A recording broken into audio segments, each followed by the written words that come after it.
it's important in this context to disambiguate between Iraq and Syria. They're very different at this stage.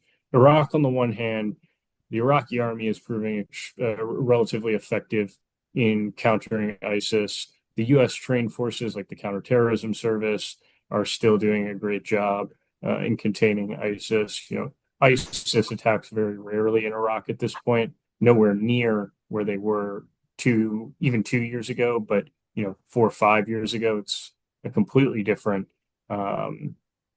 planet in terms of the number of attacks. Syria is a little bit more difficult, I think. But again, I'll go back to my point about timing. There's going to be a window of opportunity for ISIS as the Syrian government regains control over northeastern Syria, rebuilds the relationships that it needs to in northeastern Syria. Now, it already has some relationships, but it will take time to build up some of the networks, intelligence networks, informant networks, and get those moving.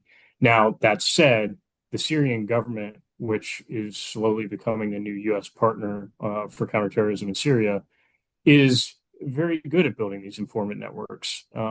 They've done a great job in northwestern Syria. Now, again, there's a caveat here, which is that it will take time for them to get to where they were in northwestern Syria and where they are in the country now. But they've proven both capable and willing of getting to that point. And so the United States will need to continue to help them. Now, we will be a little bit hamstrung in our abilities to do so because we won't have forces on the ground, though the Syrian government has so far proven relatively effective at countering ISIS in the areas it controls.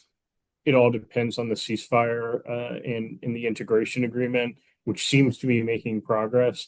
If there's huge amounts of fighting between the Syrian government and the SDF, now, of course, you will have more opportunities for ISIS to reemerge, in part because the Syrian government and the SDF, our two counter-ISIS partners in Syria at this point, won't be able to do the counter-ISIS activities that they can both do when not fighting each other. But I think there's a few areas to watch here. One is how carefully the Syrian government releases detainees from detention facilities in northeastern Syria. The SDF has done a frankly poor job of ensuring that it is keeping good records on these prisons.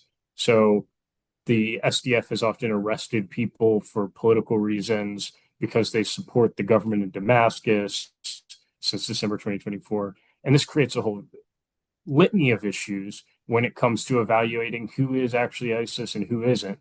And there is going to be a lot of pressure from the families in these areas for the Syrian government to release their loved ones. And so we need to help the Syrian government ensure that they are releasing the right people, those who are innocent of serious crimes or involvement with ISIS, while still keeping ISIS fighters and other criminals locked away.